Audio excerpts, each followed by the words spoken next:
Maayong adlaw natong tanan, another video, another vlog, another creation. So welcome back to my YouTube channel. And so karon mao na ni ang ato ang another project na sa datong gitahi. Kanina sa again sa buwan ng wika lang gihapon in line sa celebration sa culmination sa buwan ng wika. So dili na siya Filipiniana pero mura siyang Filipiniana style kang gigamit ako diri nga sleeve is ang sleeve ra sa Filipiniana pero ako rang split sa babaw mura siya na puff sleeve tan-awon pero Filipiniana sleeve jud na siya gihapon ang gigamit pero wala butangi og inner like kaning pilon or crinolin para mugahi para mubagsak ra siya para tigtan-aw niya mura ra jud na siya og puff sleeve. Ang customer dito karon kay maestra gihapon ni siya sa Santa Lucia National High School no.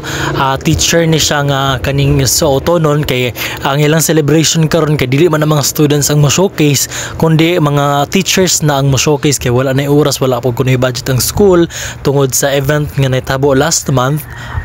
Mao na siya nga karon kay kanang teachers na lang pud ang murampa para ang mga students dili kayo maggasto-gasto so naka-focus nila ang spotlight karon nga culmination sa buwan ng wika. Ang nakanindot pa jud ani niya no kanang gitahay nako karon ba kay kuan siya ba ang color bitaw niya kay kanang nindot ang combination ma-elegant siya ba makapaputi siya sa musuot kay mura siya patay nga purple og katong usa pa gid nga gikan murag klase sa murag product bitaw sa Shein nga mga dresses ina nga klase sa fabric so nindot kay siya nga color nindot siya nga pagka-tandem ana nga color kanang duha. Nya dili gid pud na madinay sa mga mananahi no nga every creation kay naagi mga part gid nga mag-struggle jud na siya pero di kumudinay nga ang kani siya wala kay kun na-satisfy ani sa lining niya kay wala kay sa plano kay namubo siya unya gijingan yang gijing nagpabadlong pagid siya so gipilo unya gitabunan na lang to so gamay-gamay na lang ang nitabon ya wala siya sa plano so mura mo na nga dili kay ta masatisfy pero at least man lang limpyo ra gid gihapon siya pero again adyo mga struggle in every operation di na siya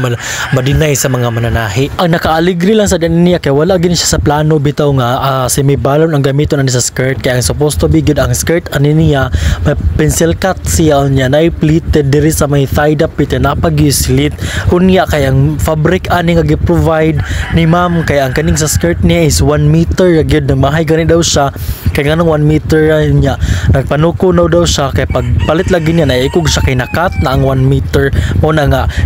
in short na short may ani nga fabric mo na nga ang kato nga skirt kay taas man gid siya di man gid kaigo ang fabric mo na nga nahimo ning semi-balon imbis wala ni sa plano na semi-balon na lang hinuon niya ang skirt so dili na to kay may ng skirt kay napalpak siya kay wala na achieve ang pinaka plano so karon ang sa upper lang ato ang hisgutan pero in overall lang sad kung kani nga to ang gibuhat karon ang upper ug ang lower okay man gid siya do wala sa plano pero sayang lang gid gyapon kaayo. Unya kay kaning sa buwan ng wika ang kani ang ilang culmination kay kani maging 29 so bali nagdungan ni tanan ang customers nato sa 29 kay kung sayo pa dili man molihok og patahi unya ra mo patahi ning mga customer nato og hapit na mao ni nga nagdungan-dungan na ni ang mga customers nga 29 gamiton mao na nga in short puros ni siya rush so mao na way daghang drama way daghang istorya kung mahuman ang usa man na proceed na pod sa sunod nga customer kay puros pandinalian di pwede dugay-dugayon di pwede hinuktukan di pwede katulgan kay kinahanglan gid dalion kay puros man rush kay puros man 29 ang deadline kay 29 ang culmination mostly sa mga customers nga nako karon mao na grabe ang overtime no magtahi buntag maabtan pa tag alas 10 sa gabi kay para lang gid mahuman ang uban kay pretig yung pagka daghana sa disat pwede nga langay-langayon kay lagi daghan pa kaayo ang sunod ang uban gani gid di pang balibaran na kay dili na gid mada sa 29 mayon ta ato og dugay-dugay na sila or sayo sila nagpatahi para makater gid unta ang tanan. So diha nga part ako na nagi-fitting diha sa makina sa kanini ang manikin kay para mataod to nga to ang button siya kanindi sa skirt kay mataod ang hukand ay para gid nga kana ang at least sayon ba kay kung atong gunitan lang lisod man pero ato nang ipataod diha dali na lang muna akong gibuhat. Pero again mauto siya no kanang na medyo napalpak jud ni siya ato ang skirt niya kay wala siya ma-achieve pero ang alternative na lang sa customer kay mao lagi na ipa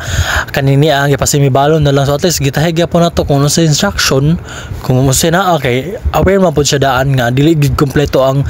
fabric kulangan gid kay siya mao na nga una kung say instruction sa customer mo ra siya atong followhon and then mauna ni siya na humana na ang atong gitahi mao na ni ang overall look niya dili kay siya hayag tan ano kay dimta iPhone og cellphone pero kay iPhone pa niya ang color gid niya is hayag jud na siya makita kay dili man tan nitog phone dili man kita nitog camera mo na nga patay kay sa tanawon sa color niya. Pero kung iPhone pa ninindot pero tayo mahimo kay mo iPhone wala siya nga maningkamot sa tayo para maka iPhone ta. So thank you so much for watching everyone. Don't forget to subscribe and then for more videos ra jud kay pon mag-upload ra ta. Thank you so much. Bye bye.